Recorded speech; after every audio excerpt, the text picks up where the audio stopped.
Okay, brothers and sisters in Algebra 2. How's everybody doing? Okay, so let's talk about linear functions in slope-intercept form, point-slope form, standard form, and the graphs of linear functions. Just linear functions. No other kind of function at this point. We hopefully remember, this is a graphic from your book. And hopefully none of that is brand new to you. In fact, I know it's not, because we did this in geometry last year, and you would have done it in, at minimum, Algebra 1 the year before. But slope-intercept form, point-slope form, and standard form of equations. So take a minute to write those down. I kind of think they're going to be important. Calculating slope for linear equations. This is also not news, right? Slope is rise over run. Rise being the vertical change, run being the horizontal change. Sometimes people forget that. You have to rise before you can run. And then, algebraically, we have m equals y2 minus y1 over x2 minus x1. So let's figure out the slope for this guy. I'm going to call this point 1 and call this point 2. And I try to be consistent in how I label my points. I usually always start 1 at the furthest left point, and or start with numbering 1 from the topmost point down. So left to right, top to bottom, that's me, you do you, but you have to be consistent, right? If you choose your x2 as -2, you had jolly well better choose 4 for your y2.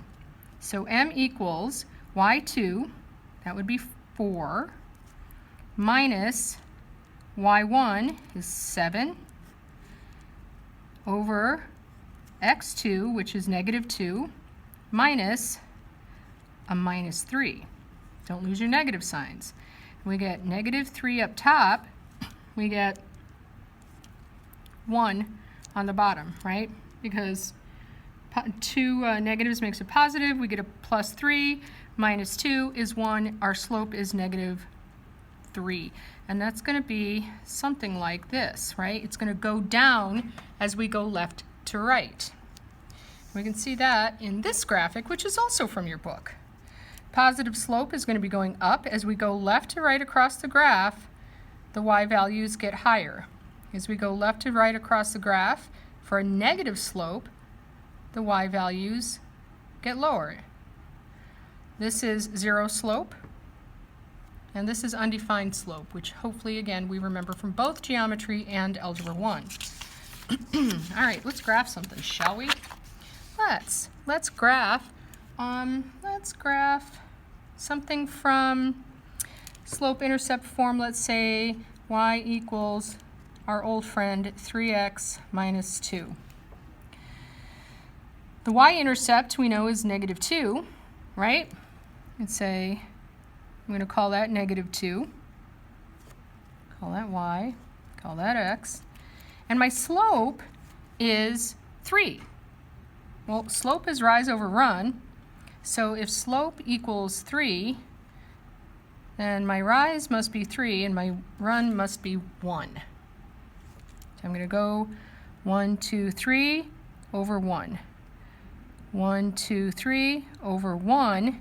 And I'm going to not have a ruler handy, so I'm going to use an index card to draw a line.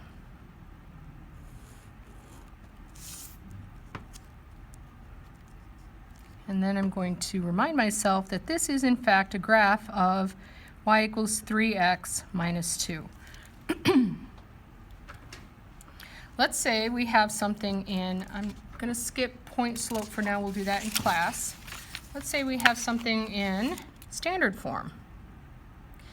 Let's say I have, and standard form is just ax plus by equals c, some constant c. So let's say I have 4x minus 2y equals, let's say 8. We'll do some easy math, right? How am I going to do this guy? Well, I could figure out the x and the y intercepts easy enough, right? If I substitute 0 for x, I get 4 times 0 minus 2y equals 8.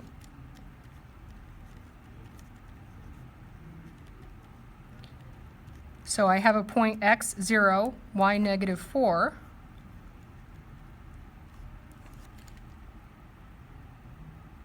And then, if I wanted to figure out the x-intercept, I would substitute 0 for y. I'm going to keep 4x minus 2 times 0 equals 8. I get 4x equals 8. I get x equals 2. So this point, this ordered pair is 2, 0, right? Well, now I have 2 points, and we remember from geometry that through any 2 points, there's exactly one line. So we're going to graph the points and connect them with a line. I have 0, negative 4. 1, 2, 3, 4. And I have 2, 0. 1, 2. There are my 2 points. Here's my line. Whoops. And that's all there is to that. Again, hopefully this is not shaking you up too much. This should all look very, very familiar. We will practice graphing tomorrow. We will practice converting equations from one form to the other, and we will practice telling whether or not we have perpendicular or parallel lines, which again, we did last year, and you probably did in Algebra 1. All right, everybody have a good night. I'll see you tomorrow.